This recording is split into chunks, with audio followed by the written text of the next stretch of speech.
คือบ่ได้แล้วคือสิอันละกะเอาเฮาตายอย่างเดียวเอาตายแบบได้นี่ล่ะวิธีสิเอาตายสิเอาแบบนี้ล่ะค่อยๆเอ็ดให้ค่อยๆเจ็บค่อยๆมีดเพิ่นนั่นเนาะเพิ่นเอามาอันแปะไปนั่นมันสิโอ้ยคือมันคือใจสิขาดนี่ล่ะเพิ่นเอามาแปะซื่อๆเด้คือว่าเพิ่นแทงเข้าไปจุ๊บๆนะตั้งแต่ต้นคอลงมาเพิ่นก็เฮ็ดไปนำกระตูเฮานี่ล่ะเพิ่นก็แปะไปนะเพิ่นวิธีอันรักษาของเพิ่นจ้ะมื้อ2มื้อ3มาลดจางออกน้ำก็ได้ก็บ่มีหยัง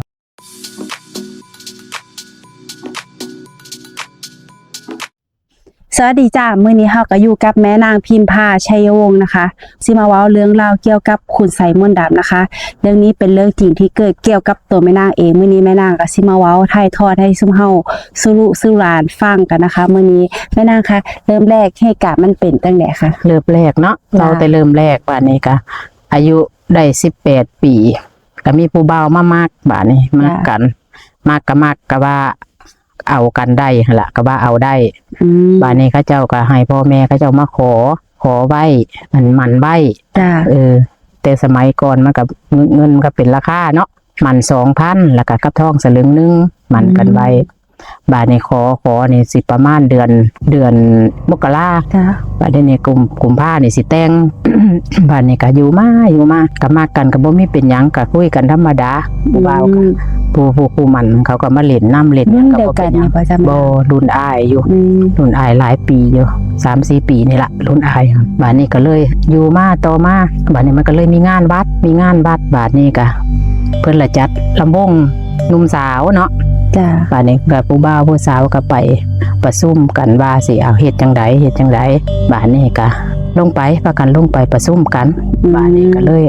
แต่งตั้งว่าให้ไผเป็นกรรมการเป็นอีหยังก็ประธานจ้าเป็นประธานผู้ใดเป็นเฮรัญญิกผู้ใดเป็นเลขาเนาะก็ตั้ง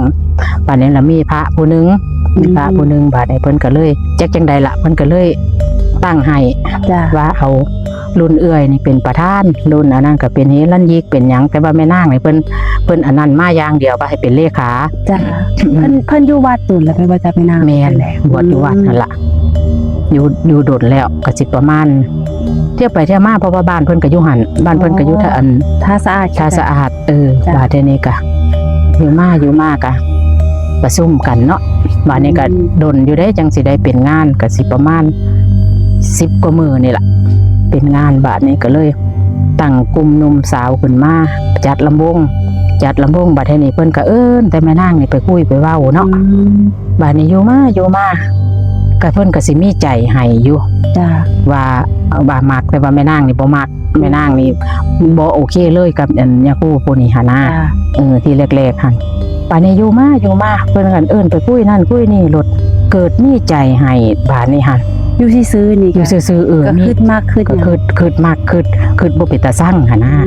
ก็อยู่มาว่าเพิ่นก็แสดงออกว่าเพิ่นนี่มักแสดงออกมาว่ามักบาดนี้ก็เลยอยู่มาก็เลยคือสั่งคู่มันเจ้าของบาดนี่เพิ่นสั่งคู่มันเจ้าของจากที่เคยมักเคยว่าเอาได้หั่นนะจากที่เคยมักเคยว่าเอาได้ก็บ่แม่นว่าย่างมากเกี่ยวอันนั้นล่ะแต่ว่าเอาได้บาดนี้ก็อยู่มาบาดนี้ก็มันเป็นงานเป็นหยังก็มันก็หลายงานเนาะจ้ะต่อมาก็เป็นบุญประทายกับเปลือกแล้วก็มาบุญพระเวทเนาะก็ตั้งอีกตั้งกันลงไปวัดไปหยังไปตำศาสตร์ไปหยังเนาะสมัยตะกี้จ้ะตำศาสตร์อยู่วัดหาเรื่องเฮ็ดนะประชุมอีหยังก็ต้องไปซุ่มอยู่วัดย่าคู่ล่ะเป็นผู้นั่นขึ้นมาเป็นเจ้าอาวาสประจำแม่นเป็นเจ้าอาวาสจ้ะบาดนี้ก็เลยคือสั่งคู่มันเจ้าของแล้วบาดนี้ก็สิฮอดมือแต่งเฮ็ดจังได๋กูจังสิบ่ได้แต่งจ้ะกูจังสิบ่ได้เอากำหนดแต่งนี่คือเดือนไหนกำหนดแต่งนี่ประมาณกลางเดือนกุมภาขอกันไว้หันเดือนมกราต้นเดือนมกราจ้ะขอไว้บาดนี้มันก็สิเดือน2เนาะสมัยแต่กี้มันสิเป็นเดือน2เดือนกุมภานะบัดนี้อยู่มาเฮ็ดจังได๋กูต้องคุยล่ะคุยกับครูมันนี่ก็เลยมื้อนั้นก็คุยนำเขาก็เลยว่าโอ้ยเดือนกุมภาเนี่ยข่อยบ่พร้อมเด้อเอาเป็นเดือนมีนาซะจ้ะบัดนี้เขาก็โอเคเอามีนาก็มีน้ำก็บ่โดนแม่นบ่จ้ะระหว่างเดือน2มาหาเดือน เดือน4นี่เดือน4นี่มันสิเป็นเดือนมีนาเนาะมีนาไทยบัดนี้ก็เลยอยู่มามาฮอดเดือน4อีกก็ยังบ่มีแต่ก็ยังบ่แต่งคุยอีกบัดนี้จ้ะคุยอีกเขาก็บ่เอาบัดนี้เขาบ่เอาเขาก็ว่าเลิกจากอันมันหั่นนะเขาบ่เอาเขาบ่แต่งเลย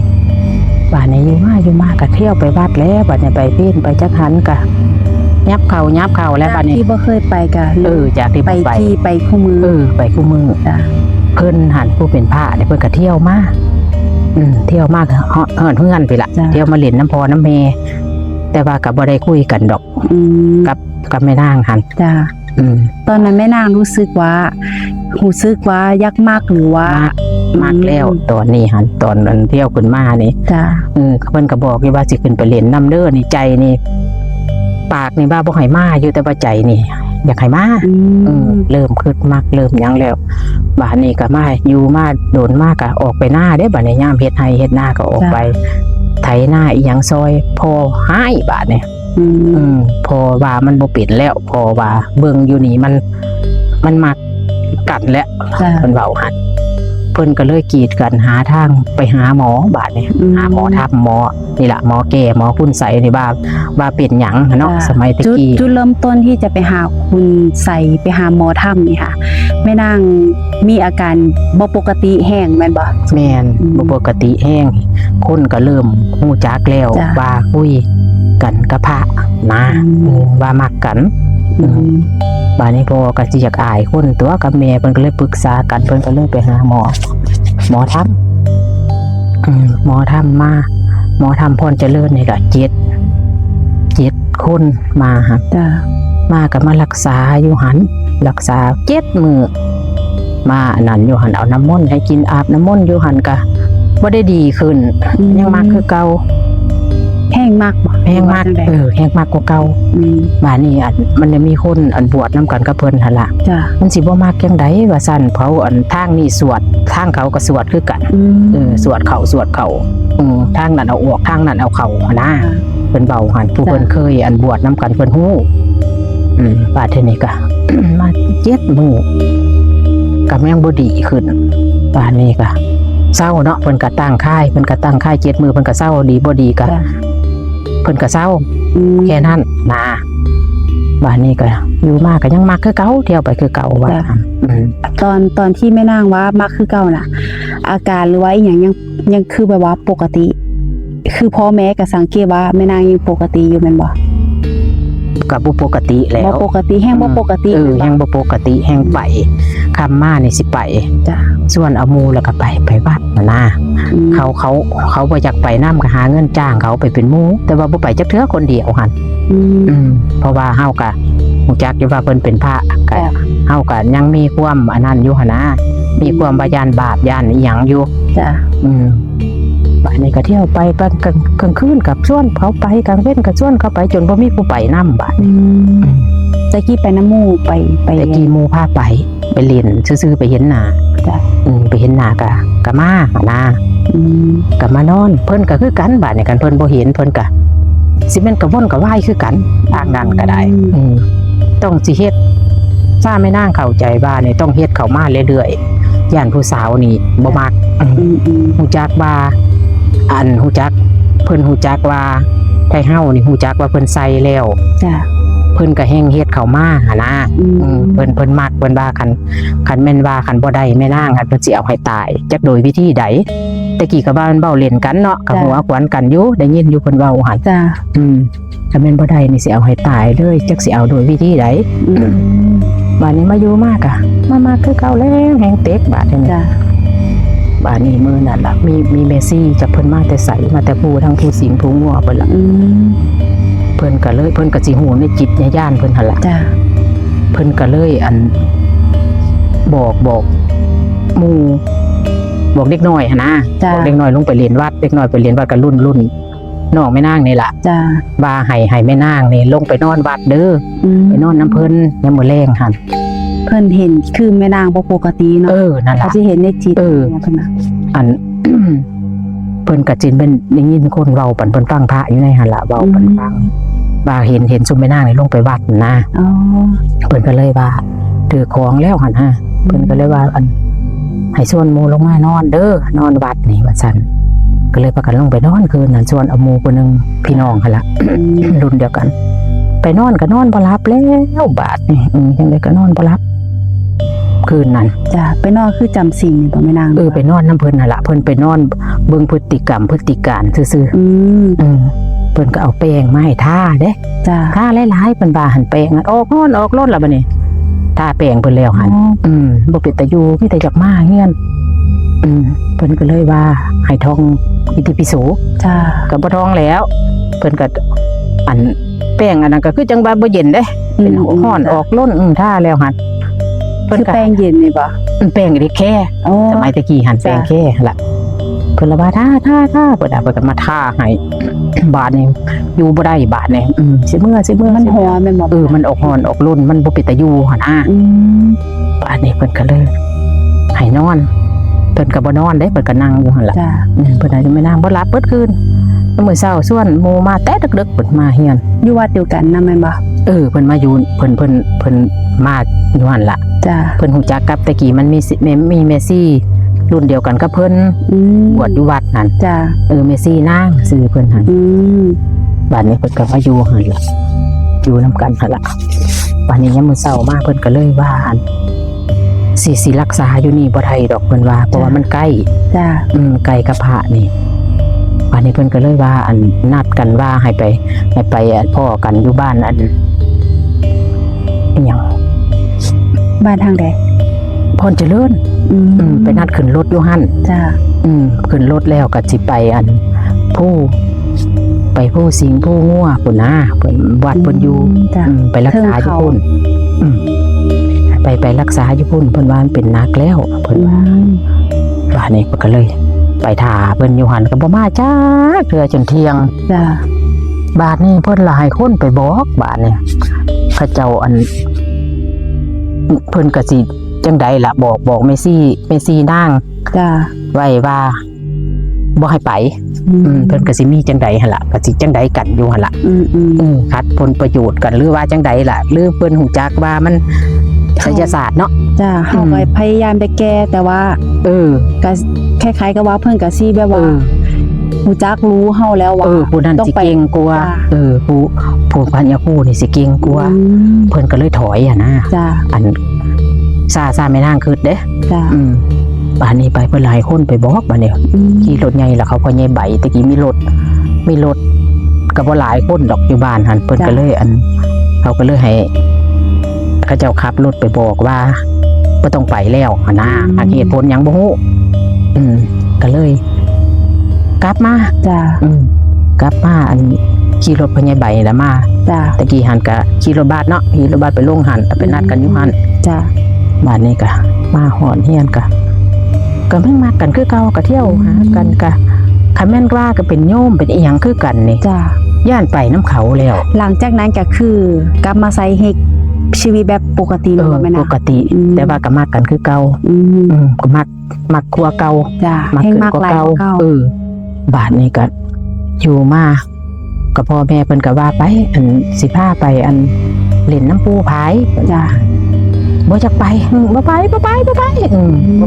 ให้อีกขึ้นแล้วบ่อยากไปกันบ้านนี้โอ้ยแล้วบ้านนี้หลายๆโอ้ย จ้ะ ไปสิพาไปเล่นซื่อๆดอกไปเที่ยวไปหยังเขาสอนเพิ่นฟังเนาะแต่ว่าแม่นางนี่บ่ฮู้จักดอก จ้ะ ก็ไปแล้วบ้านนี้ไปวัดปูพายเพิ่นไปพ่ออยู่พุ่นบาดนี้ ไปพ่อพระผู้น่ะค่ะ ไปพ่อพระพุ่นนั้นบ้านนี้เพิ่นหันไปเว้าปันปูฝายฟังว่า จ้ะ คือฮู้จักว่าแม่นางนี่สิไปสิไปหาปูผายหั่นก็เลยเว้าว่าสิมีคนมาหาปูพี่น้องนี่ล่ะญาติกันเพิ่นเว้าหั่น อ๋อ ปูผายเว้าเพิ่นฟังเด้ เพิ่นฮู้จักก่อนหน้านี้แล้ว ฮู้จักจักฮู้จักโดยวิธีใด แม่นบ่แม่น่ะ ก็สิเก่งอยู่บ้านนี้ก็เลยปูผายก็เลยเว้าว่าเป็นญาติกันเพิ่นหนีแล้วเนาะเพิ่นอาบน้ำมนต์อีหยังให้แล้วก็สวงมาแล้วบัดนะเพิ่นก็นั่งอยู่หั่นล่ะบัดนี้แล้วพากันหนีแยกย้ายกันเพิ่นหันหนี จ้ะ ซุมแม่นางก็เลยพ่อแม่ก็เลยอยู่หั่นก็เลยเว้าปันเพิ่นฟังว่าเรื่องว่าพระผู้นี้ล่ะ ที่ว่ามักกันกับแม่นางหันว้ายเราว่าบ่ได้เป็นได้เราว่ามันก็นั่งเบิ่งหันแล้ววีซ่าตัวใดมันก็หูจักนี่ที่ปูจมออกไปนี่เราว่ามันบ่ได้แม่นญาติกันได้พ่อกับแม่เว้าว่ามันคนละส่วนกันเลยซั่นปูภายก็มาโอ้ละบาดนี้สมพ่อมันรักษาบ่ได้ล่ะว่ามันเป็นลูกศิษย์ของปู่ผายบ่เป็นลูกศิษย์แต่ว่าพระฮู้จักกันฮู้จักกันโดยพระนี่ล่ะพระนำกันพระวัดนั้นวัดนี้หั่นนะจ้าแต่ว่าปู่ผายแล้วก็ขึ้นชื่อลือซ่าว่ารักษาคนป่วยแบบนี้ล่ะอยู่หั่นนะแต่ว่าก็บ่ดีอีกรักษาแล้วก็เลี้ยวไปอยู่บัดนี้หมอบันต้องให้มารักษาก็อันเพิ่นเฮ็ดน้ำมนต์ไว้เนาะจ้าได้หายไว้กลางนี่หันเดียวเห็นหันกินไปอาบพ่อแม่กุ้มไปกินไปอาบไปอยู่แต่ว่าค่ะบ่อาบกินกับน้ำทาเฮ็ดนะตักปุ๋มถิ่มบัดนี้คันเพิ่นไปอาบไห้ก็สิตายเขาแล้วบัดในห้องไห้ก็แล้วบัดนี้อาการมันเป็นจังได๋นะแม่นะอาการมันอยากไห้อยากห้องอยากไห้อยู่ที่ซื้อนี่ค่ะคือได้ยินเสียงโซ่แล้วคือแปลว่านั่นล่ะได้ยินเสียงสวดมันจะห้องอยากไห้อยากอีหยังใจสิบ่เป็นตัวของเจ้าของนั่นล่ะปากนี่ว่าสิเว้าได้คนมาเบิ่งนี่ด่าเขาเจ้าคนมาเบิ่งหลายบ่หลายอยู่บ้านก็หลายคนก็มาพอเขาได้ยินเสียงไห้เสียงห้องเขาก็เรียนมาแล้วเนาะก็เต็มเฮือนหั่นแล้วบ้านนี้ก็มาก็มันก็ดีมาอยู่ดีอยู่เพิ่นเว้าหันมันบ่เศร้าเฮ็ดจ้าก็ดีอยู่บ้านนี้บ่เศร้าเฮ็ดก็อันนั้นคือเก่าก็มากันคือเก่าจ้าคือพยายามของใส่เลยพยายามสวดก็มาบ้านนี้ก็อันนั้นก็ออกไปหน้าหาเด้พอหันหายแล่นออกมาหยังแต่ว่าเราเป็นคนเบาๆเราคนเบาแล้วเบาหนักขนาดพอหันแล่นออกมาหยังไม่นั่งกันแล่นไปรี่อยู่เถียงนึงจ้าแต่ว่าใจนี่บ่จะไปดอกเฮ็ดให้พ่อแม่อันนั้นซื่อๆเฮ็ดให้เพิ่นไว้วางใจให้เพิ่นไว้วางใจไปรี่ไปอยู่บ้านนี้ไปก็นำไปคือเขาฮู้จักนี่ได้บัดนี้ก็เลยไปนอนอยู่ก็เลยเฮ็ดจังซี่ล่ะอยู่บัดนี้เพิ่นละมาบ่ายมื้อซิละบ่ายเล็บนี่ล่ะก็บ่ได้ว่าสิกรรมสิหยังมื้อนี่คิดรู้สึกมีอีหยังแบบผิดปกติบ่ตอนเพิ่นจับก็บ่ผิดปกติก็ว่าฮักแพงกันก็บ่เป็นหยังบ่ายจำนั้นซื่อๆหั่นนะบัดนี้ก็อยู่มากก็แฮงมักแล้วบัดทีนี้แฮงมากหลายกว่าแฮงมากจ้ะบ้านนี้ก็เลยอันพ่อใหญ่ดอนเนาะอยู่บ้านหั่นล่ะเราก็เป็นรุ่นน้องอยู่ดอกจ้ะบวชนำกันก็เลยว่าก็เลยเว้าเรื่องนี้ล่ะปั่นเพิ่นฟังว่าโอ้ยคันได้บ่ายมื้อบ่ายหยังคันเสียตัวให้กันได้ตาว่าก็เลยมาคิดบ้านนี้โอ้ยเฮ็ดจังได๋กูจังสิแต่ว่ามีความรู้สึกอยู่ว่าสิบ่เฮ็ดแบบนั้นหั่นนะสิบ่เป็นแบบนั้นแต่ว่ามักนี่มักแต่มันบังคับเจ้าของบ่ได้จ้ะบังคับเจ้าของบ่ได้แต่ว่าเรื่องว่าสิให้เสียตัวเสียหยังนี่บ่เฮ็ดนะก็มีความว่าญาติบาปอยู่จ้ะบาดนี้อยู่มาบาดนี้อายก็ฮู้จักอายก็อีหยังแล้วบาดนี้อายก็จะขาบาดนี้จ้ะคันแม่นอันเล่นหนีบ่ทันหันตายอายสิขาหันเหตุการณ์มื้อนั้นแม่นบ่แม่เหตุการณ์มือต่อมาจ้ะมือต่อมาอีกบาดนี้อายก็ฮู้จักอีหยังอายก็มาเว้าให้อยู่เฮือนนี่ล่ะพ่อกับแม่ก็ว่าอันอย่าเว้าแห้งหลายจักอายคนน่ะอย่าอายเฮ็ดหยังหมดมันโลดมานั่งอยู่เฮือนนั่นสิเจ้าก็สิบ่อายบ่นะจ้ะหายพ่อหายแม่อายก็ได้บาดนี้แม่นางก็เลยเถียงคำนึงไปเถียงว่าจังได๋บุก็เลยเลียนใส่อันห้องนั่นหันก่อนอันนั่นหันแต่เก่าหันใส่ยากจ้ะมือนั้นอายสิขาเอาเลียนก็ไปอัดกลับโหลดแบบว่าอัตโนมัติเลยครับโหลดแต่เก่าหันกลักอยู่หันแล้วอาบน้ำแล้วสิเขานอนเขาหยังหันนะก็เตะประตูจนสิพังบาดนี้พ่อก็เลียนมาพ่อก็เล่นอยู่เฮียนไกลกันแล้วก็เลียนมาเป็นหยังเถียงกันแล้วบาดเนี่ยกับอายเจ้าของก็ว่าเจ้าของถือก็น่าที่จริงเขาก็ระวังดีหั่นล่ะอายก็ได้เจ้าของบ่ได้ว่าเจ้าของผิดได้มาเพียงผู้หั่นบาดนี้ก็อยู่มาผิดกันกับอายแล้วบาดนี้อยู่บ่ได้แล้วเฮ็ดจังได๋กูสิหนีได้กูสิหาทางหนีได้จ้ะบาดนี้ก็มื้อนั้นก็มีอันทางการทางอำเภอเขาเจ้าออกมาแบบว่ามาสอนเฮ็ดดอกไม้สอนเฮ็ดอันนั้นนี่นะ สมัยนั้นก็ยังมีอยู่แม่นบ่ มี จ้ะ บ้านนี้ก็เลยอันพ่อแม่เราบ่ให้ไปนาแต่เก่าก็ไปนา จ้ะ ไปเฮ็ดน้ำมันนี่ล่ะเฮ็ดปลูกมันโกนมันนี่ล่ะบ่ต้องไปมื้อนี้ไปเฮ็ดน้ำเพิ่นซะพ่อแม่ก็ได้ก็เลยไปบัดนี้โอ้ยจังได๋กูสิหนีกูสิจังได๋กูก็ต้องหนีหั่นนะกูสิหนีโดยวิธีใดบ้านนี้ก็บ่ายโมงนี่ล่ะเขาเจ้าก็เลิกเนาะเที่ยงกินข้าวเที่ยงแล้วก็เจ้าก็เลิกเมื่อ จ้ะ มาเฮียนบ้านนี้มาคิดแล้วบ้านนี้กูสิหนีกูต้องหนีให้ได้มื้อนี้ก็เลยไปยืมจักรยานเขาแล้วมาสิมาท่ากกแดงฮู้จักกับอันตู้แดงนี่ฮู้จักอยู่แล้วแต่ว่าก็บ่ คือลุงแดงนี่คือสามีปัจจุบัน อ๋อก็บ่เคยอันว่าคุยกันว่ามักกันจังซั่นจังซี่ดอก จ้ะ แต่ว่าฮู้จักกันหั่นนะ หมู่แอนกันไว้สินะ เป็นหมู่กันแต่ว่าก็คืนมักเขาอยู่แต่ว่าหันเขาก็จักสิมักตูบ่มัก จ้ะ ก็คุยกันอยู่นะ จ้ะ บ้านนี้ก็จังใดกูก็สิไปนอนทักกุกแดงว่าสั่นขี่จักรยานมาแต่ท่าสะอาดเด้ ไก่อะไรแม่นาง ไก่แต่ว่าก็คือไก่ มันอยากหนีอ่ะนะ จ้ะ มันอยากหนีลักเอาเงินแม่2,000กูสิไปขอนอนอยู่หั่นไอ้เป็นอยู่ขอนแก่นเนาะ จ้ะ กูจะไปนอนหันคืนนึงกูละจังสิไปหั่นนะไปขอนแก่นบ้านนี้มาฮอดก็ค่อยขี่มาอยากให้มันค่ำจังเข้าบ้านหั่นนะ บ้านนี้ก็พอดีค่ำมืดพอดีสลุมนี่ละ จ้ะ ขี่จักรยานมาแต่กินมีต้นมะกะทันอยู่ทางเฮียนเมทาเวศเนาะ จ้ะ โฮมอันนั้นล่ะปันนี้ก็มาจอดอยู่หันแล้วจังได๋กูจังสิกล้าไปเฮียนเขาว่าซั่นบ้านนี้แล้วมีเด็กน้อยไปซื้อของเฮียนเมทาเวศ จ้ะ ก็เลยว่าอันจักผู้ใดคือบ่ไก่สอนนี่ล่ะไก่สอนซุมื้อนี่แหละมันเว้าอยู่ จ้ะจ้ะ บ่ไก่สอนที่ตายนะ ไปเอิ้นอันเบ้าเดชมาให้แน่ว่าซั่นบ้านนี้มันก็ไปโลดมันก็ได้ขึ้นถึงเด็ก บ่ได้มาเดทบ้านไตแต่ไปเดทบ้านเหนือ แบบนี้ปะเฒ่าเดชอันนั้นล่ะมาอันกับบ่ทันมาดอก จ้ะ บ้านนี้เลยเห็นเด็กน้อยอีกผู้หนึงจักไผ จ้ะ ไปเอิ้นบ้าวเดชมาให้แน่ว่าซั่นมันก็มาเอิ้นเดชนี้เดชเขาอันดูดนี่นะ จ้ะ เอิ้นเมื่อเอิ้นมาแล้วก็พอดีเดชนั่นก็มาคือกันบ้านนี้ มาสองเดทมาเจอกัน ตู้แดงก็ไปคือกันบ้านนี้พอดี3คนเราก็เลยว่าก็พากันไปคุยกันอยู่เฮือนพุ่นแหละเราว่าแล้วก็บ่รู้จัก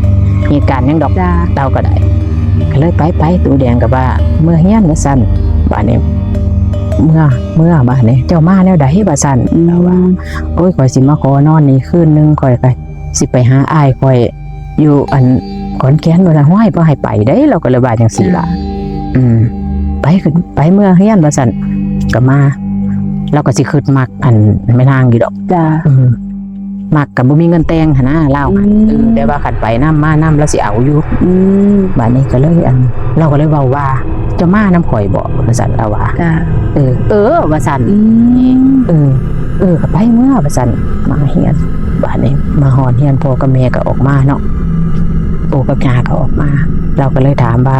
มีผู้สาวมานำแต่ว่าก็บ่ได้คุยกันได้ว่าข่อยสิไปอยู่น้ำเจ้าเด้อจังซั่นจังซี่หั่นบ่ได้คุยกันเลยแต่กี้เราไปทำงานอยู่ท่าสะอาดเนาะเรารู้จักกันบ่หลายหั่นนะ จ้ะ ก็เลยรู้จักกันก็เลยเจ้าของก็คิดมักเขาแน่เขาก็เคยคุยเจ้าของแน่หั่นนะ จ้ะ อันนี้ก็มาขึ้นไปจังเฮียนก็เลยว่าเบ๊ะว่าซั่นเพิ่นว่าเจ้าสิให้ข่อยนอนไสว่าซั่นก็นอนนำกันโลดแล้วว่าซั่นเพิ่นว่าจังซี่ล่ะย่าไว้นำข่อยเด้อก็เลยว่าจังซี่ล่ะเราก็บ่นอนเฮียน2คืนเราบ่นอนเฮียน จ้ะ จนได้ไปเว้ากันอยู่บ้านพุ่นเราจังมานอนเฮียนเราบ่ได้มาเด้2คืน3คืนเราบ่มานอนเฮียนเลยเรา สองคืนระหว่าง2คืน3คืนนั้นพระเพิ่นก็ยังเพิ่นคือตามหาแม่นางบ่ตอนนั้น กะไม่นั่งกับบ่ฮู้คือกัน จ้ะ แต่ว่าระยะเวลานี่มานี่เกิดว่าถอยออกมาแล้วสิถอยหั่นนะอันก็โดยอีหยังก็บ่รู้คือกันหรือโดยว่าอันเทวดาเทิงฟ้าอีตูนสงสารเฮาบ่เลยจังได๋ก็เลยมักอยู่แต่ว่ากะสิถอยหั่นนะสิหนีสิถอยบ่เอาคนฮู้จักแล้วว่าคนเว้าคนบ้านี่คนซานอยากอายหั่นนะอันนี้ก็เลยมาอยู่น้ำตู้แดงบ้านนี้อยู่บ่ทันฮอดเดือนบ้านนี้หันก็มาเปลี่ยนอีกก็มาเป็นห้องเป็นไฮอีก อาการกลับ อาการกลับมาเป็นอีกสิแม่นใส่มาหั่นล่ะ จ้ะ เพิ่นฮู้จักแล้วว่าแม่นางหนี้ เรามาอยู่กับผู้ใหม่ มาอยู่เอาผัวหั่นนะ จ้ะ บาดนี้ก็มาห้องมาให้แล้วบัดนี้อันกับเพิ่นก็มาปรึกษากันเนาะยากับอันพี่น้องตัวแดงนี่ล่ะมาปรึกษากันว่าเฮ็ดจังไดว่าซั่นเพิ่นอีตูนเพิ่นว่าเพิ่นสิจกเงินเพิ่นเสียให้หาหมอทำมาปัวมันซะอีตูนมันแล้ว จ้ะ ว่าเพิ่นก็แพงเนาะ จ้ะ อายุนำเพิ่นบาดนี้อันสิบ่ให้พ่อแม่มันเสียดอกเพิ่นว่าหันเฮาสิเสียเอาไม่ดาวอินตองว่า บาดนี้ก็เลยเอาทำเสาโอ้ยบ่ได้ยินค่ะทำเสาแล้วคือสิปิดตาสร้างคือปิดตาขี้เดียด5ว่าซั่นยินชื่อคนขี้5ว่าซั่นขี้เดียดบ่ขึ้นไปขึ้นไปเห็นน้ำมนต์ผู้ใดเฮ็ดให้กินขึ้นไปเบิด ได้ยินซื้อได้ยินอย่าง ได้ยิน ว่าสร้าง สร้าง สร้างแห้ง คือว่าเฒ่าๆเป็นอันปิดตาขี้เดียดน่ะนะ เราเท่าบอกกันเกิด บ่ แม่นบ่ มาเห็นแล้วบ่เฒ่าเด้แล้วงามอยู่เด้เราทาดีอยู่เด้บ่เฒ่า แม่นบ่ ทำเสาก็จะเราเสียเอาเมียหน่อยบ่เอาเมียคนลาวบ้านนี้ก็เอามาบ่อยว่าขึ้นกันใดมากสีหนาเลยมึงยศไม่ต้องขึ้นมา เหตุการณ์มื้อนั้นแบบว่า มือนั่นล่ะบ้านนี้เพิ่นก็ให้มานั่งเนาะเพิ่นก็เดตีนมากกันตาบ่ได้เบิ่งแหละสั่งตีนเดแต่ตีนไป อันคืดอยู่เตะขึ้นนี่ซะบ่หั่นนะ ฮ้อนบ่ได้ร่างกายตอนนั้น บ่ฮ้อน แต่ว่ารู้สึก แต่ว่าศูนย์มีแต่จากศูนย์หั่นนะกูอยากเคสให้มึงกูก็สิจะตีจะฆ่ามึงหั่นนะก็หมอทำนะเพิ่นก็มาเอาปูนมาทาตีนเพิ่นก็เป้าเนาะเพิ่นอัดเพิ่นอีหยังหั่นล่ะตามภาษาหมอทำเพิ่นล่ะบ้านนี้ควบคุมสติเจ้าของเนาะควบคุมเกือบบ่ได้ว่าสิตีกันก็คักเพิ่นตอนเพิ่นกุมเป่าว่าสิตีปากหั่นนะควบคุมได้บ้านนี้เพิ่นละว่าอันมือนี่เฮ็ดซ้ำนี่ซะก่อนเด้อเพิ่นว่า แค่มือแรก แค่มือแรกอัดไว้มือใหม่มาแล้วให้ตั้งค่ายเพิ่นเอาหั่น มื้อนี้คือมื้อที่เพิ่นมาให้คือมาซ้อมเบิ่งซื่อๆว่าอาการเป็นจังได๋เพิ่นมาเบิ่งว่ามันเป็นจังไดหั่นนะ จ้ะ อันนี้มือใหม่มาเพิ่นก็มาตั้งค่ายเพิ่นก็ว่าไปเอาใบสติเด้อใบสติหั่นเท่าใดอันนี้7ใบแล้วก็เอา7ตับอีก7ใบแล้วเอา7หั่นนะ คือ แนบหั่นนะ ทุกอย่างมันต้องเป็นเลข7ล่ะเพิ่นละบาล่างดีๆแล้วเสร็จหาผ้าสะอาดมาเสร็จน้ำมันก็เอาน้ำสะอาดเพิ่นบอกหั่นมาตากไว้ขันนึงมันก็มาตั้งค่ายกันต้มไข่ใส่บาดนี้ก็เพิ่นก็ยังมื้อแลงเพิ่นก็มาแล้วบาดมา คนหลายนะ หลายคนเต็มเฮือนหั่นล่ะเขาตะเวยเขาอันนั้นก็มาเบิดกลุ่มห้วยว่าแม่นเบิดแล้วเขาบ่เท่าเสื่อมเท่าหยังเขาย้ายทองตู้ทรายบาดนี้ก็มาตั้งค่ายเนาะ จ้ะ อันนี้ ค่าค่ายประมาณเท่าใดตอน ค่าค่ายเพิ่นเอา 2,000พอเสานี่เพิ่นว่าเอาเท่าใดเพิ่นว่าเอา1,500แล้วแม่เฒ่าอินตองก็เลยว่าให้2,000โลดนะ จ้ะ บาดนี้ก็เลยมายามมื้อแลงมาบาดนี้บ่อยว่าเพิ่นสวดขึ้นทางนี้โอ้ยห้องไห้สิแล่นหนี้คนก็หลายๆมาจับนี่จนสิบ่อันบ่สู้ อาการเป็นจังได๋เนี่ยแม่ อา นะ การมันไห้มันห้องมันอยากแล่นหนีห้องขึ้นดังๆแล้วคนก็แฮงมาหลายเลยเนาะเสียงห้องไปเป็นหยังเนาะ เจ็บแสบบ่ทรงที่เพิ่นโสดค่ะ มันก็เป็นแสบมาแล้วเป็นออกอ่อนออกรุ่นหั่นนะ แม่นบ่ เจ็บป้าปีมันกระตุนกระโตเฮาเพิ่นก็แห้งสวดเพิ่นก็เพิ่นก็สิบ่เคยเห็นดอกว่าอาการจังซี่หั่นนะเพิ่นก็จนหยุดเพิ่นก็เลยมาเหลียวมาเบิ่งซาเบิ่งหั่นด่าแหละบัดนี้ด่าหั่นบักม้าบักอีหยัง แม่นางด่าเพิ่นค่ะจ้ะ ด่าผู้ใดมาจับนี่ก็ด่าเขาผู้ใดเว้านำนี่มันตายโลดมันเป็นหยังมันจังเฮ็ดอันนั้นเทปากมึงหั่นบ่เว้าดอกกูยันเขาสั่งมันก็ มันทามบ่ได้ มันเลยมาคัดเจ้าของบ่ได้บาดนี้ก็มือที่2มากอะมาห้องมาไห้คือเก่ามือที่3มากก็อ่อน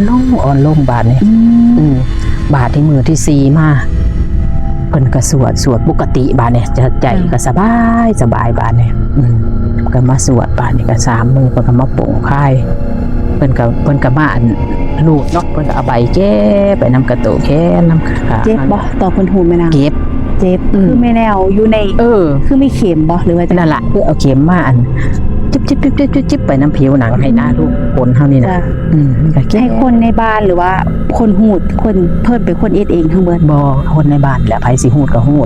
สิเอาผัวเฮาก็เอา จ้ะ สิเอาอันญาติก็เอาหั่น อื นะ ม บ้านนี้ก็มาอันเพิ่นก็มาฮู้มื้อที่แรกนี่ตายหลายอยู่ในน้ำมันมาลากมันฮู้แล้วก็ไปถิ่มใส่ฮู้ก็มาถิ่มใส่หั่นนะบ้านนี้ด้นเติบเฮ็ดพิธีแล้วก็มาล้างมาเบิ่งแล้วบ้านนี้โอ้ยเป็นคือขี้มินอันเฮาฝนไว้ดนๆมันอันนอนก้นนะ อืม บ่เชื่อก็บ่เชื่อ น้ำจากน้ำใสๆเฮา จากน้ำใส มีหยังในหันแม่นางในหัน ๆเส้นผมก็มี อืม เส้นผมก็มีเข็มก็มี เข็มก็มี เข็มนี่มันสิอ่อนดอก มันมีเข็มอยู่มือที่แรกหันฮักนี่เขาเจ้าฮักนี่แปะแล้วก็ยายพัดนี่แหละมาหักมือบัดกล้าสิเอาให้ตายอีดี สิเอาให้ตาย คือบ่ได้แล้วคือสิ อันละ กล้าเอาเฮาตายอย่างเดียว เอาตายแบบได้นี่ล่ะวิธีสิเอาตายสิเอาแบบนี้ล่ะ ค่อยๆเอ็ดให้ค่อยๆเจ็บค่อย มีดเพิ่นนั่นเนาะเพิ่นเอามาอันแปะไปนั่นมาสิโอ้ยคือมันคือใจสิขาดนี่ล่ะเพิ่นเอามาแปะซื่อๆเด้คือว่าเพิ่นแทงเข้าไปจุ๊บนะ ๆตั้งแต่ต้นคอลงมา เพิ่นก็เฮ็ดไปน้ำกระตุเฮานี่แหละเพิ่นก็แปะไปนะเพิ่นวิธีอันรักษาของเพิ่น จ้ะ มื้อ2มื้อ3มารถจางออกน้ำก็ได้ก็บ่มีหยังบัดวันนี้เอาไข่มามาทุบเบิ่งไข่หั่นล่ะ3มื้อมันเน่าเหม็นแหม เหม็นแฮงจากที่เป็นไข่แบบว่าไข่ต้มธรรมดาบ้าน ไข่ใหม่ๆเลย เป็นไข่ต้มหรือว่าไข่ ไข่ต้ม ไข่ต้ม ไปต้มเอามาต้มแล้วก็ไปใส่ไข่นี่ก็เอาไข่ใหม่ไปหาเอาไข่ที่ว่ามันไข่ใหม่หั่นนะมาเฮ็ดไข่ค่าย ต้องเปลี่ยนเครื่องมือบ่ไข่ บ่เปลี่ยน 3มื้อ จ้ะ บาดนี้ก็เอามาทุบเบิ่งก็ไข่ก็เน่าบาดนี้บ่ได้บ่ดีบาดนี้มันก็ยังอยากเป็นอีกอะนะบาดนี้ตั้งค่ายใหม่ว่าซั่นเอาทิ่มค่ายซุ่มนี่หั่นเพิ่นก็ตั้งค่ายใหม่ก็ต้มไข่ใหม่บาดนี้มารักษาอีกก็เป็นคือเก่าหั่นล่ะแต่ว่าก็บ่แห้งซ้ำเก่าเป็นอยากหาย เพิ่นจะเบิ่งแบบว่าเบิ่งไข่เอาว่ารักษาดีบ่ดีไปเสีย คันไข่บ่งามเนี่ยก็คือว่ามันบ่ดีน้ำกระตุกเฮานี่ยังบ่เบิดนะบาดนี้เพิ่นก็เลยมา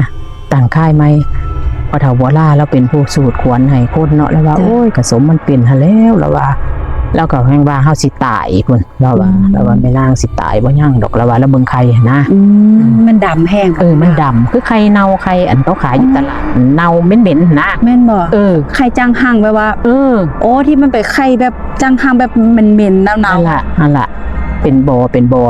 อยู่อันเฮาแกะออกเลยมาตั้งค่ายใหม่บัดนี้ตั้งค่ายมา7มื้อบัดนี้จ้ะบ่ให้ออกไปไสเด้บ่ให้ลงไปตารางบ่ให้ไปเลาะนะจ้ะคันไปเลาะ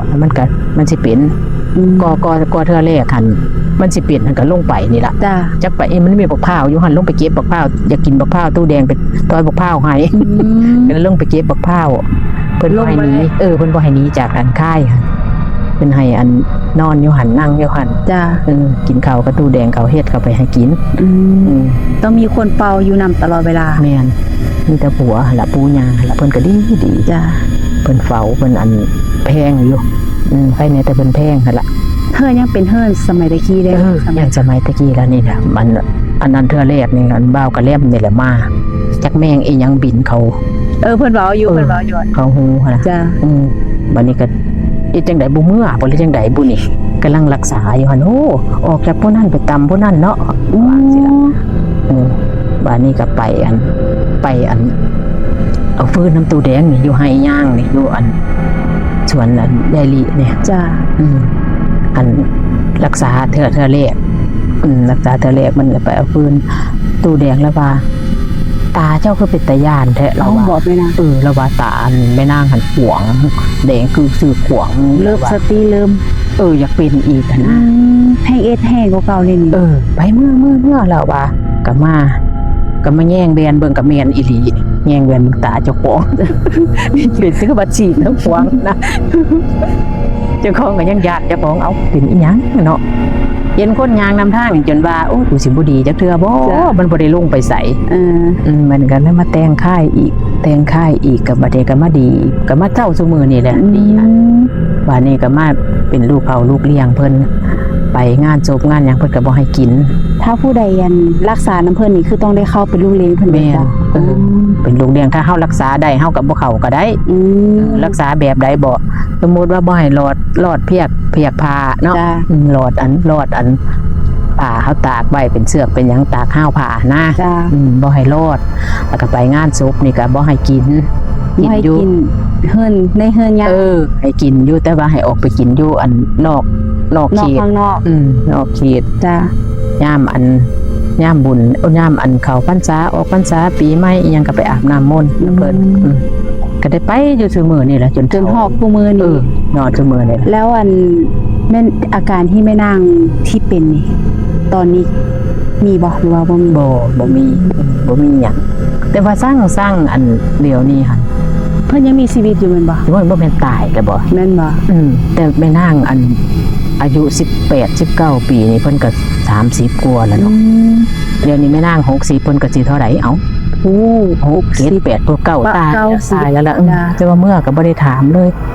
บ่ได้ถามข่าวหาหั่นนะ ของที่เพิ่นใส่แม่นางนี่เป็นของเขมรหรือว่าเป็นของหยัง ห่วยเพราะว่าเขาว่าเอามาแต่ลาวว่าซั่น อืม ใช่อันหมู่เพิ่นเว้าค่ะ ของลาวก็มีติ มีของลาวหั่นแหละแห่งเก่งหรือเขาสิเอามาแต่ไสแล้วหั่นว่าอันลาวเอามาแต่ลาวว่าซั่น มันเป็นแนวใดนะคะเพิ่นได้ว่าให้ฟัง จักสิเป็นจังใด อืม จักสิเป็นอัน แบบในหนังบ่แบบมีหุ้นมีหยังไว้สินะ บ่ บ่น่าจะมี เห็นบ่เห็นเพิ่นเฮ็ดบ่เห็นเพิ่นทำพิธี จ้ะ แต่ว่าอันมันเข้ามานี่มันรู้สึกว่ามักหั้นนะ แล้วก็ว่าถือกัน ถือของ สนี่สนี่ที่แรกกันเฮ็ดให้มากอยู่มาถ้าต่อมานี่เห็นเฮาอ่อนถอยออกห่างแล้วเฮ็ดให้ตายหั้นนะ อืม เฮ็ดใส่ให้ตาย เขาบ่ได้กูบ่ได้ก็บ่ให้ผู้ใดได้สินะ เอาตายอย่างเดียวเลย สิเอาตายอย่างเดียว มันก็แม่นความเว้าอยู่ เพราะว่ามันสิเอาให้ตายอีหลีหั้นนะ จ้ะ แต่ว่าซุมื้อนี่ค่ะปกติเป็นหยัง หลังจากรักษามาเมื่อไรกับเหตุการณ์อีร่างกายอีหยังก็ปกติจนฮอดคู่มือนี้ ปกติยามอันนั้นมากก็ไปอาบน้ำ จ้ะ ไปผูกแขนในวันพระวันหยังก็เฮาก็บ่ได้ขาดนะนะ อืม